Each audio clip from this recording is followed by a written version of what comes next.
Welcome back to Simplify Your Small Business. Melanie Rembrandt joins me. I am David Wolf. Good morning, Melanie. Good morning, David. How are you today? Doing well. And it's not morning for everybody, but for you and I, it is morning. We've got our hot coffee made. We're meeting virtually to help share some really useful content to help you simplify your small business. That's the purpose of the podcast. And we try to do this in 3 to 5 minutes, sometimes less, sometimes a little bit more. I want to first, before we dive in, I want to make an announcement that Melanie is launching and has launched the Small Business PR Academy. Tell us a little bit about that, and then we'll give the website again. Yes, the Small Business PR Academy is specifically for entrepreneurs who can't afford the big PR agencies out there. I want to help entrepreneurs, so you can check it out at smallbusinesspracademy.com. I hope to see you there. And there it is. Thanks, Melanie. Yeah, I'm looking forward to that.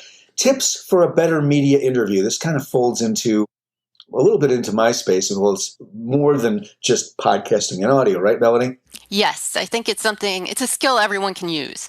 All right, great. So, and here's a case in point. If a reporter happens to call you, are you ready to give a good interview? I mean, are you teed up? And we have some tips for you to keep in mind so that if this last minute event does happen and you're so fortunate, you're ready for them. So, exactly. And we just want to give you 3 tips to keep it simple. All right. So the first tip is speak in complete sentences, period. Yes. This way you'll have a better chance of being quoted correctly without your words being taken out of context. That's a good one. Right. Yeah. Plus you'll sound more professional and confident. Yeah. And, look, even if you're feeling nervous, if you just do the as if thing in your mind, it's all about state of mind. But a lot of state of mind in terms of confidence comes from being prepared. And that's what this little segment is all about. The second point is focus on the valuable benefits for your audience, not the things you sell them, but the benefits for them. Anything else, Melanie? Exactly. Before you start giving your interview, just think, okay, what do my customers care about right now? And that way you're not going to be boring. You'll be talking about interesting things that your target market wants to hear. So You can provide your personal insights or news, tips, reports, and statistics you may have, anything that's newsworthy and valuable information. And then you also might want to offer some kind of free offer or benefit. So if they come to your website, they get that free benefit.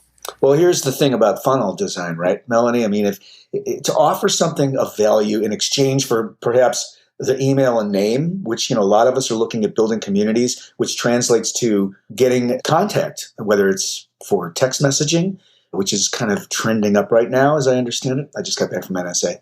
And email marketing automation. So any kind of funnel design, if you can offer something free and talk about it during the interview, that's going to be really helpful. Exactly. So obviously you'd want to write that down in advance so it's sitting right next to your phone when you do the interview. So it rolls off your lips, right? Yes. I always advise podcasters, particularly when they're starting out, for the intros and the outros, and this is a little bit off the rails in terms of a media interview, but the more you can have at the tip of your tongue, it's internalized, you don't have to think, it just rolls. And, you've got to believe it, but it can't be so mechanical that it sounds like it's rote, but it just helps you be confident too. Again, the preparedness helps the confidence. Exactly. And you can be so much more relaxed when you're prepared. So it takes away some of those jitters. Right on. And then finally, listen to the reporter and provide, this is interesting, factual answers. So not fake news, is it? Well, a lot of people get so nervous that they forget to listen to what the reporter's saying. Yeah. But you want to listen carefully because if you don't know an answer, you don't want to just say anything or specifically lie. Right. Just say that you don't know the answer and get back to them with the data and ensure that you do get back to them with the data. Oh, that's interesting. It's almost like a follow-up on your own answer. Maybe you don't have the deep dive answer, but you do have some data that will support something or support the question, the answer to the question. Exactly. I mean, just tell the truth. Just say you don't have the answer right now. You don't want to lie because you can get caught in your lie and it can ruin your business reputation. Yeah. And it's all about reputation, certainly online as well as everywhere else. So this is tips for a better media interview. Speak in complete sentences. Remember to be coherent so that nothing can be taken out of context. Exactly. And focus on valuable benefits for the audience. It's all about them. Now, when we say don't be boring, I mean, what does that really mean? You need to be authentically excited about the work you do and what you're talking about. So just be yourself and be passionate about what you're doing, and the rest will just happen. You don't have to overthink this. And finally, listen to the reporter and provide factual answers, even if you don't know the actual answer to the question.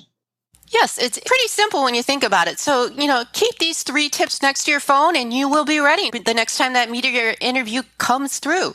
And you never know. We may call you for an interview very soon. We are Simplify Your Small Business. You can find us anywhere podcasts are sold. Melanie, thanks so much. And check out the Small Business PR Academy at smallbusinesspracademy.com. You can find me at podcastandradio.com. We produce audiobooks and podcasts for businesses and professionals, thought leaders, and authors and speakers.